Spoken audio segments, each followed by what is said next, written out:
அனைவருக்குமே வணக்கம். சற்று முன் கிடைத்திருக்கக்கூடிய ஒரு மிக மிக முக்கியமான செய்தி ஒன்று வெளியாகி உள்ளது. ஈரோட்டில் 300 கோடி இறக்கிய முதல்வர் ஸ்டாலின் பதவி பறிப்பு, இது மாதிரி செய்திகள் வெளியே இருக்கு.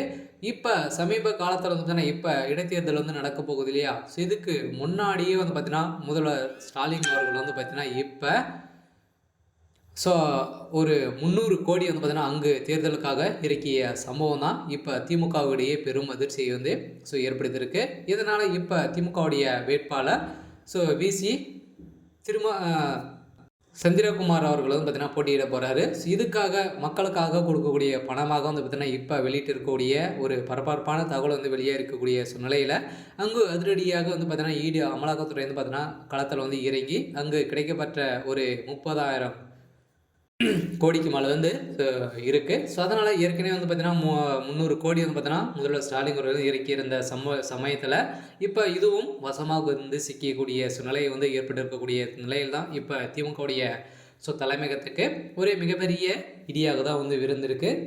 இருந்தாலும் ஈரோடு கிழக்கு தொகுதிக்கு வருகிற பிப்ரவரி 5ஆம் தேதி பார்த்தீங்கன்னா இடைத்தேர்தல் நடைபெற போகுது இல்லையா? இதில் பார்த்தீங்கன்னா பிப்ரவரி 8ஆம் தேதியே வாக்கு எண்ணிக்கை நடைபெறும், முடிவுகளும் வெளியாகிடும் அப்படின்னு சொல்லிட்டாங்க. இருந்தாலும் இந்த தேர்தலின் முறைகேடு பார்த்தீங்கன்னா இன்றைய முறை போட்டியிட பூர்வம் அறிவிக்கப்பட்டிருந்த நிலையில் காங்கிரஸ் எதிர்கட்சிகள் அனைவருமே ஒன்றிணைந்து களமிறங்கிக்கே ஒரு முடிவு செய்துள்ளதாக செல்வ பெருந்தகை அறிவித்திருந்த நிலையில் தான் இந்த நிலையில் தற்போது ஈரோடு கிழக்கு இடைத்தேர்தல் போட்டியிடும் திமுக வேட்பாளர் குறித்து அறிவிப்பு வெளியேறிச்சு. இந்த அறிவிப்பின்படி அங்கே ஈரோட்டு மக்களுக்கு பார்த்தீங்கன்னா இவர் பார்த்தீங்கன்னா கை காட்டி பணம் மக்களுக்கு அனைவருக்குமே பார்த்தீங்கன்னா 500 ஓட்டுக்கு 2,000 ரூபாய் பார்த்தீங்கன்னா கொடுத்த சம்பவம் தான் இப்போ ரகசிய தகவல் கிடைத்து சிபிஐ களத்தில் இறங்கியிருக்காங்க.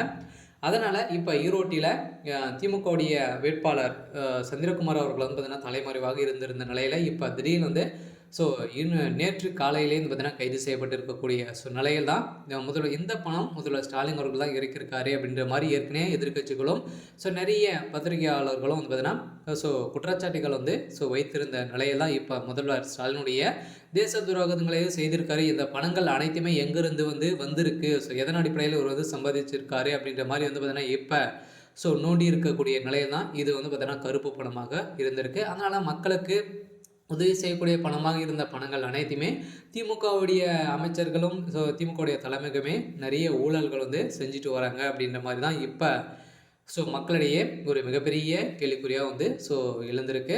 அதனால் வருகின்ற சட்டமன்ற தேர்தலுக்குள்ளே திமுகவுடைய நிலைமை என்ன ஆகும் அப்படின்றத ஒரு பெரிய அவங்களுடைய பாடங்கள் அனைத்துமே 2024 26 தெரியும் அப்படின்ற மாதிரி தான் மக்கள் சொல்லியிருக்காங்க. அதனால் பொங்கல் பரிசு கூட கொடுக்காம ஏமாற்றி இருக்கக்கூடிய நிலையை தமிழக மக்களுக்கு இருந்திருக்கு. இதனால் திமுகவுடைய அரசு வரத்துக்கான வாய்ப்புகளே இல்லை. சரி, ஓகே. இன்னைக்கான அப்டேட் இதுதான். மறக்காமல் நம்மளுடைய சேனலை சப்ஸ்கிரைப் பண்ணி சப்போர்ட் பண்ணுங்கள். தேங்க்யூ.